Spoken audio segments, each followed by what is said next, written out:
Oh, we are joined by Chardon head football coach Mitch Hewitt as his Hilltoppers are going for a Division III state title this weekend against St. Francis DeSales. And Coach, let's get right to it. You're going for a state title. I know we've talked this season, and you've made it pretty clear that expectations for this group were pretty high.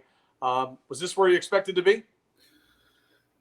Yeah, I mean, I thought as a team we had the potential to get to this point, but with all the other factors, I think there were weeks where it was more uncertain, and it wasn't so much because it had to do with the quality of football team you had, but more of the external factors. So we've been succeeding on the field, but even off the field, and that's because we got a lot of great people helping us along the way. But yeah, no, I'm glad to be here. And Coach, just talk about the journey. You go back to the end of the summer there, it almost didn't look like there was going to be a season. And then now, you guys just put together such a nice season. You're blowing teams out. You guys are playing well on both sides of the football. Just talk about the journey that this has been. It's exhausting, I would say that. I mean, as players, I think our players have adapted to like being without student sections and having sold out stadiums for playoff games. And I think that there's been a high level of gratefulness because we've never asked really any high school athlete to go through sort of like what we've asked these kids to go through with having to do without, but yet grateful for the opportunity to even compete. So it's its own novel. I mean, again, a lot of times I think coaches think like each season is a new chapter in their book. This is a whole nother novel. I mean, it's we could go back to July, June, August, May. I mean, and then, we had the blue line incident with the flag. I mean, we've had, you name it. This has been an exhausting season, but we're glad to be here. Coach, we focus on the kids because it is about the kids and the schools and the communities. But for you, how have you been able to step back and kind of, enjoy this? I mean, this is a program you played for at your alma mater. I know, you've played at the Division I level at college, coached by Urban Meyer. I mean, you've had a great career yourself, but have you been able to step back and realize what you've been able to do here? I don't know that. Like, I think the nature of coaching is that wins never seem to last. Like the joy of wins never seem to last as long as like the agony of defeat. And I think knowing that we're playing for a state title is awesome. And then as soon as you've put on film of DeSales, all of a sudden your celebration and your joy and your smiles turn to like nervousness and anxiety because of what your opponent brings. Now Saturday night at 9:30, I hope we can look back and think, wow, what an incredible run. But as of today, I think it's all about preparing our team for the best team we've seen all year, arguably the best team in the state of Ohio, in my opinion, Division III. I mean, we're going to have to play really, really well and take care of the football to have a shot at beating these guys. To do this at your alma mater, though, it has to be pretty cool. There's no doubt about it. I mean, I love, there's a reason why I've been born and raised in Chardon. I have no intention to go anywhere else. There's no other job opportunity that interests me. I want my kids to graduate from this school. It's a special place. I'm biased, but we're very happy with where we're at. I don't know if you keep blowing teams out, Michigan might call you.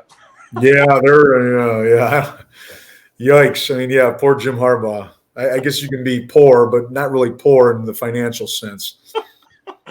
Hey, Coach, we brought this up last time. I mean, I say it, you guys have been blowing teams out. I mean, come state title game, if you guys are in a tight game, do you feel pretty confident about, how your kids will handle being in a tight game? Yeah, I mean, it's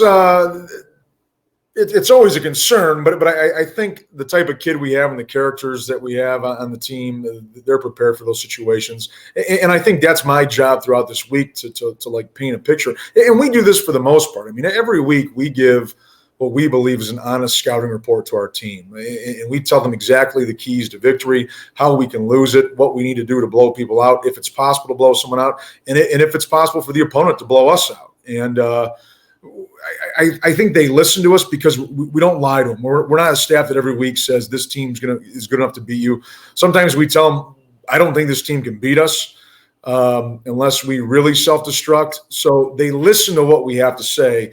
And this week we're going to be honest like we always are, and they're going to know exactly who they're playing and the caliber of team that they're playing. And it's not hard. Turn on the film of DeSales and watch them, and you can see right away the amount of talent that they have on the team. It's certainly good enough to beat us. I love asking you about the WingT because when you played, it was there. It's lasted throughout the years. I know you told me last time it's evolved a little bit. You have a lot of different formations, but the WingT coach in the year 2020 proving to still be timeless, right? Yeah, it's again, I would say it's different than like a lot of people that run a WingT. I mean, we're more jet oriented. Like we don't do the fly motion. Almost everything we do is predicated off of jet motion. I would say we're in shotgun 50% of the snaps. So it's certainly evolved. The fullback game is not what it was when I played fullback 20 some years ago. So it's the game's evolved. The offense has evolved, but again, it allows us to compete when we may lack talent and allows us to blow people out when we have it. So we're biased, but we've been running it for 40 years, 3 head coaches in that time span. And we got a lot of great assistant coaches who have evolved it. Coach, what would winning a state championship, what would that do for you, for the program, for the kids? What would that mean? Well, it sounds cliche, but I think a lot of what football coaches, they talk in cliche because it's factual, right? I mean, it's ultimately, I have the luxury of coaching for a decade plus more. My seniors have 5 more days left in the program. And I think one of the things that 2020 has really stressed to me is the importance of creating memories. And we were talking about today in class, like material possessions come and go, but memories last forever. You're not clutching your material items on your deathbed, but you're grateful for the memories that you've created. And I would really, really love to send the senior class out with a state title.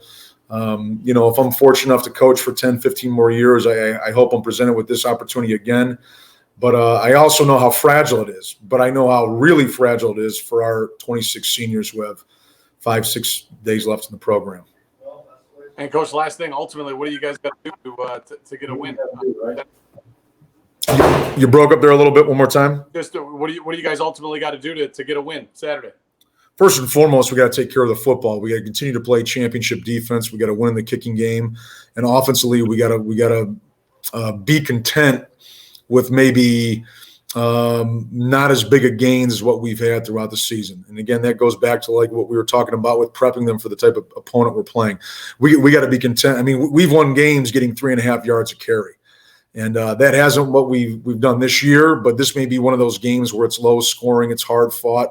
Both teams will be bloodied by the end of it. And I think the team that takes care of the football the best is going to win this game. Coach, listen, really appreciate the time, and best of luck this weekend. Absolutely. Thanks for having me.